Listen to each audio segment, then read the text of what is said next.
নমস্কার বন্ধুরা, village kitchen blog চ্যানেলে আবারও একটা নতুন রেসিপির সঙ্গে সকলকে জানাই অনেক অনেক ওয়েলকাম এবং ভালোবাসা। যে যেখান থেকে ভিডিওটা দেখছো না কেন সকলকে জানাই অনেক অনেক ভালোবাসা।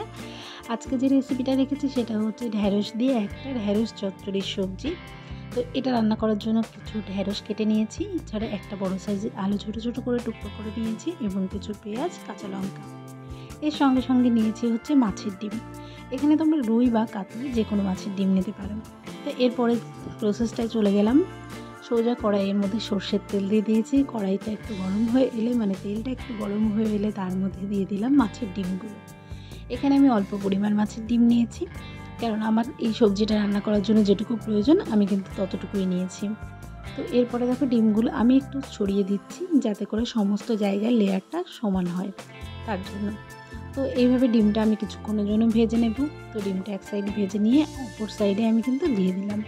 এরপরে যেটা করব, এই ডিমগুলোকে আমি ছোট ছোট টুকরো করে নেব।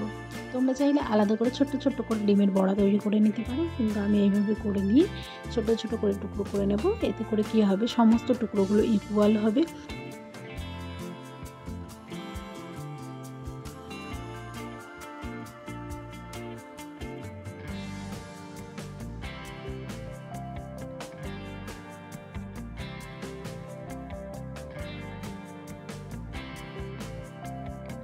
মাছের ডিমটা ভাজা কিন্তু কমপ্লিট হয়ে গেছে। এবার আমি মাছের ডিমগুলোকে তুলে নেব। ওই কড়াইয়ের মধ্যে আরও খানিকটা সর্ষের তেল দিয়ে তারপরে ফোড়নে ব্যবহার করছি গোটা জিরেটা একটুখানি পুড়ে এলে তার মধ্যে দিয়ে দিলাম পেঁয়াজ কুচিগুলোকে কিছুক্ষণের জন্য আমি এখন ভেজে নেব।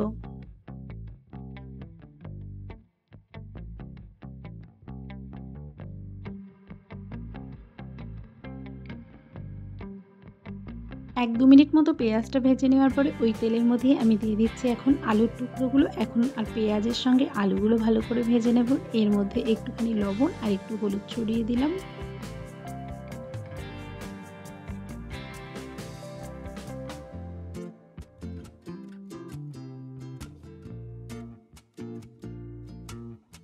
কিছুক্ষণের জন্য ঢাকা দিয়ে কিন্তু আলুটা ভেজে নিচ্ছি। তো আলুটা ঢাকা তুলে দিতেই অনেকটা ভাজা হয়ে গেছে। বেশ খানিকক্ষণ, প্রায় 5 মিনিট মতো আলুগুলোকে কিন্তু আমি ভেজে নিয়েছি।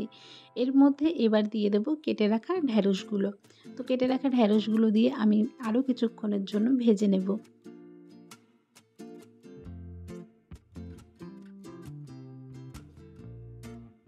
এরপরে ঝালের জন্য ব্যবহার করছি চেরা কাঁচা লঙ্কা আর সামান্য হলুদ আর লবণ দিয়ে দিচ্ছি। আগে হলুদ আর লবণটা একটু কম দিয়েছিলাম, যার কারণে এখন আবার দিচ্ছি।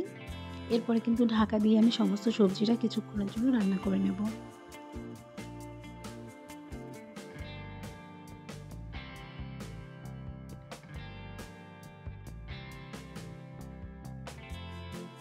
খানিকক্ষণ সময় নিয়ে কিন্তু আমি ঢাকা দিয়ে রান্নাটা করেছি। এবার দেখো আলুগুলো কিন্তু ভাজা হয়ে গেছে, আলুগুলো অনেকটা সেদ্ধ হয়ে গেছে। এরপরে কিন্তু আমি ঝোলের জন্য একটু জল ব্যবহার করব। যেহেতু আমি এখানে মাছের ডিম ব্যবহার করছি, মাছের ডিমগুলো যাতে ঝোলের সঙ্গে একটু ফুটে, তার জন্য কিন্তু আমি ঝোলের জন্য একটু জল ব্যবহার করছি।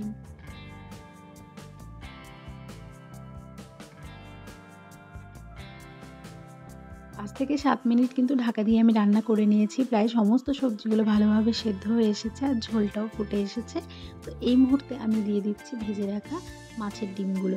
মাছের ডিমের সঙ্গে আরও খানিকক্ষণ কিন্তু জাল করে নেব। যতক্ষণ না ঝোলটা একদম শুকিয়ে যাচ্ছে ততক্ষণ কিন্তু আমি মাছের ডিম আর সমস্ত সবজি আবারও জাল করে নেব সুন্দর করে।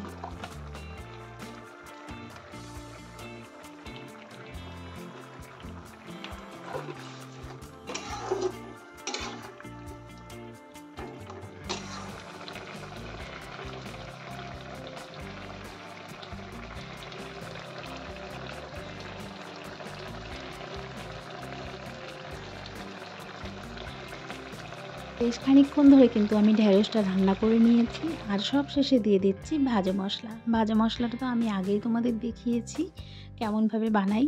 তো এই ভাজা মশলাটা দিয়ে কিন্তু আর 1-2 মিনিট রান্না করে নেব। তো ভাজা মশলাটা সমস্ত সবজির সঙ্গে ভালোভাবে মিশে গেলে তারপরে কিন্তু আমি এটা নামিয়ে নেব। আর হালকা গামাখা ঝোল রেখেছি। আর ভেন্ডিগুলো দেখো সেদ্ধও হয়েছে খুব সুন্দর, কিন্তু আবার নেতিয়েও যায়নি বা ওই বিজলে বিজলে ভাবটা সেটাও কিন্তু নেই। তো আজকের এই রেসিপিটা তোমাদের কেমন লেগেছে অবশ্যই কমেন্ট করে জানিও। আর এই রেসিপিটা কিন্তু খেতে সত্যি খুব সুন্দর হয়েছিল। অবশ্যই বাড়িতে একবার ট্রাই করে দেখো। আর যদি ভালো লেগে থাকে তাহলে কমেন্টের মাধ্যমে জানিয়ে যেও। আর যদি কেউ নতুন থেকে থাকো তাহলে চ্যানেলটিকে সাবস্ক্রাইব করে দিও। তো দেখা হচ্ছে তোমাদের সঙ্গে পরবর্তী রেসিপি নিয়ে। সকলে ততক্ষণ ভালো থাকবে, সুস্থ থাকবে। টাটা সবাইকে।